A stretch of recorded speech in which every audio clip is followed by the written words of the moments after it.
और मोहन कैबिनेट की बैठक में हुए महत्वपूर्ण निर्णयों की जानकारी देखिए।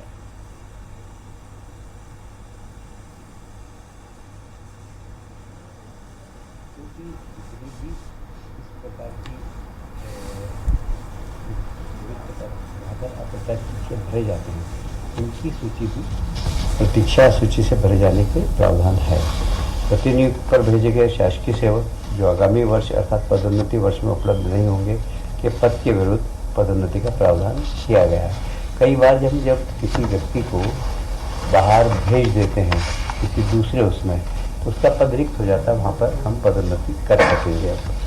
गोपनीय प्रतिवेदन से यदि कोई गोपनीय प्रतिवेदन NRC नो रिपोर्ट सर्टिफिकेट जैसे स्वीकृत अवकाश पद ग्रहण काल अथवा प्रशिक्षण के कारण है अथवा गोपनीय प्रतिवेदन में निर्धारण समय पर कारण बताओ सूचना पत्र के आधार पर लिफाफे की कार्रवाई नहीं की जाएगी। ये एक बहुत महत्वपूर्ण आपने भी देखा होगा कि लोगों के जरा से कारण बताओ नोटिस पर लिफाफा मिलता रहता है, तो उसकी पदोन्नति फिर होती ही नहीं है। और वो लिफाफा 4 साल 5 साल 6 साल, अभी तो मेरे पास ऐसे केस आए कि वो रिटायर हुए, उसको 3 साल हो गए, उसके बाद उसका लिफाफा गिला, तो रिटायरमेंट के बाद उसको पदोन्नति दी गई।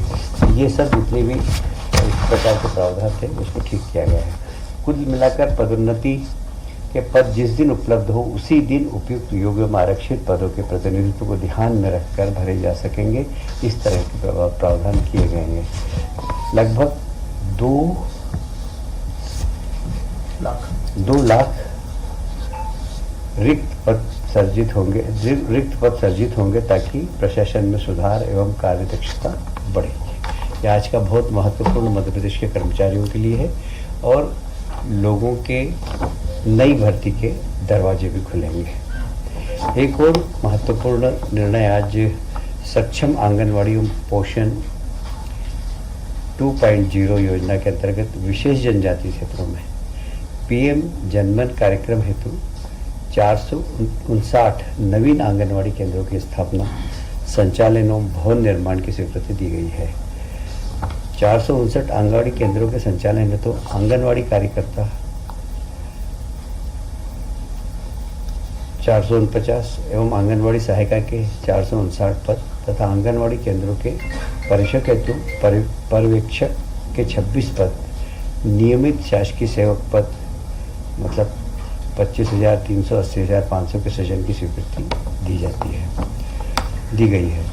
वर्ष 25-26 से 30-31 तक योजना पर राशि का व्यय भारत सरकार द्वारा प्राप्त स्वीकृति के अनुसार किया जाएगा। उल्लेखित अवधि में योजना पर कुल राशि 143.46 करोड़ का व्यय अनुमानित है। इसमें केंद्र की सहायता 72 करोड़ है और राज्यांश 70 करोड़ है। ये ऐसी जातियाँ आप जानते हैं, बेगा जाति, जो इस प्रकार के सहरिया, ये सब जातियों के गांव भी फैले हुए होते हैं। साधारणतः हम आंगनवाड़ी 400 से 500 की संख्या में खोलते हैं, पर यहाँ पर 100 की संख्या होगी, वहाँ पर भी हम आंगनवाड़ी खोल सकेंगे। मध्य प्रदेश विद्युत पारेषण कंपनी द्वारा वित्तीय 25-26 में प्रचलित निर्माणाधीन पूंजीगत योजनाओं का अनुमोदन प्राप्त किया गया है। आज कुल मिलाकर 5,163 करोड़ बिजली के ट्रांसमिशन में के सुधार हेतु 5,163 ये इतने पैसों की स्वीकृति दी गई है। क्वालिटी विद्युत लोगों को मिले, इस दिशा में सरकार का एक बहुत महत्वपूर्ण निर्णय है ये।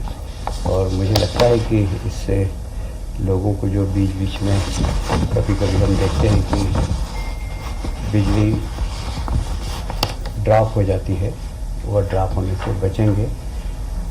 निश्चित रूप से इससे उपभोक्ताओं को बहुत बड़ा लाभ मिलेगा। कैबिनेट की पूर्व आज मुख्यमंत्री जी ने कुछ जानकारी दी जो मैं आपको अवगत कराना चाहता हूँ।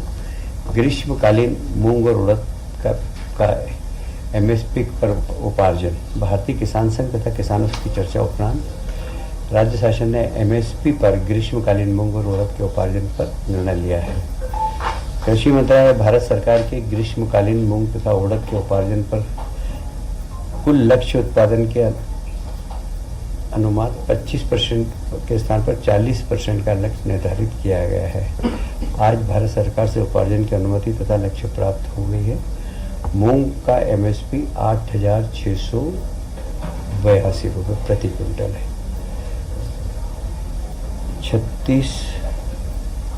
36 मूंग उत्पादक जिलों में किया जाना प्रस्तावित है। उड़द MSP 7,400 प्रति क्विंटल है। इसका उपार्जन 13 उड़द उत्पादक जिलों में किया जाना प्रस्तावित है। पंजीयन 19 जून से 6 जुलाई तक तथा उपार्जन 7 जुलाई से 6 अगस्त तक किया जाएगा। ये किसानों के लिए एक तरीके से बहुत बड़ा तोहफा है। निवेश के तारतम्य में विभिन्न आयोजन राज्य सरकार ने हमेशा किए हैं। आप सभी जानते हैं कि हमारे मुख्यमंत्री जी ने पूरे प्रदेश में निवेशाश दिशा में बहुत काम किया है। तो अभी फिर रतलाम में 27 जून MSME दिवस है। क्षेत्रीय उद्योग में रोजगार समिट रतलाम में आयोजित होगी।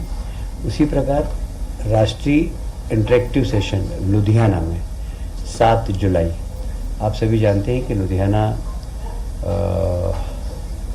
में है जी, वुलन कॉटन सबकी वो एक तरीके से राजधानी है और वहाँ के बहुत सारे पहले से हमारे यहाँ ट्राइडेंट वगैरह सभी लोग लुधियाना के हैं।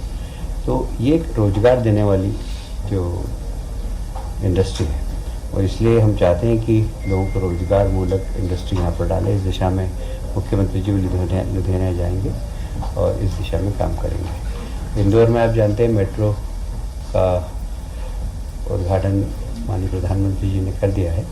भोपाल में भी हम कोशिश करेंगे कि सितंबर-अक्टूबर में कि मतलब प्रधानमंत्री जी जब भी समय देंगे, हमारा काम बहुत तेज़ी से चल रहा है और हम सितंबर-अक्टूबर में भोपाल की मेट्रो का भी प्रथम चरण का उद्घाटन कर देंगे।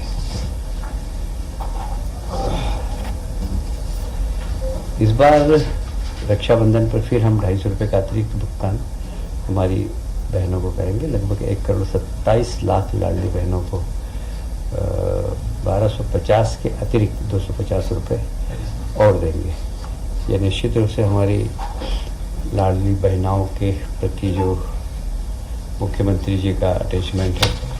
और वैसे ही 21 जून को अंतर्राष्ट्रीय योग दिवस है।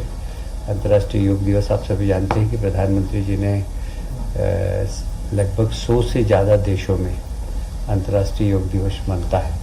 मैं इसको फिर दोहराऊंगा। पहले ही मैंने आपसे कहा था कि पूरी दुनिया के अंदर योग के मास्टर ट्रेनर भारत से जाकर रोजगार प्राप्त कर रहे हैं और बहुत सारे विदेशी ट्रेनिंग लेने इंडिया आ रहे हैं। इंदौर में एक ट्रेनिंग सेंटर है, मैं भी उनके समापन में गया था। तो 50 लोगों ने 1 साल की ट्रेनिंग ली, उसमें से 36 विदेशी लोग थे, मलेशिया, जर्मनी। तो मतलब विदेशों में योग का बड़ा ज़बरदस्त माहौल है और इसीलिए अंतर्राष्ट्रीय योग दिवस पर मध्य प्रदेश सरकार हर ज़िले में, और हम कोशिश कर रहे हैं कि हर जनप्रतिनिधि अपने अपने क्षेत्र में, विधायक अपने क्षेत्र में करें, पार्षद अपने क्षेत्र में करें, सरपंच अपने क्षेत्र में करें, इसकी हम कोशिश करेंगे। और अनेक स्थानों पर योग दिवस के कार्यक्रम होंगे। माननीय प्रधानमंत्री जी विशाखापट्टनम आंध्र प्रदेश से स्वयं लाइव आएंगे और मध्य प्रदेश से माननीय मोहन जी यादव।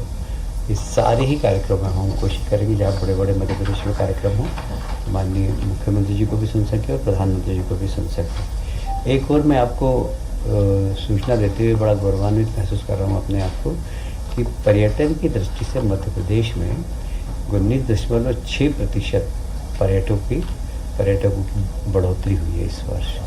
2024 में लगभग 13,41,00,000 पर्यटक मध्य प्रदेश में आए थे और 2023 की तुलना में 19.6% अधिक है। 24 में 1,67,000 पर्यटक मध्य प्रदेश में आए। विदेशी पर्यटकों की भी संख्या हमारे यहाँ बहुत बड़ी है और विशेषकर हमारे जितने भी वन क्षेत्र है, क्या बोलते हैं इसको, टाइगर रिजर्व फॉरेस्ट, इसमें सब में काफ़ी बड़ी संख्या में विदेशी आ रहे हैं। और जो हमारे भारतीय जितने भी पर्यटक हैं वो हमारे धार्मिक स्थलों पे बड़ी संख्या में आ रहे हैं।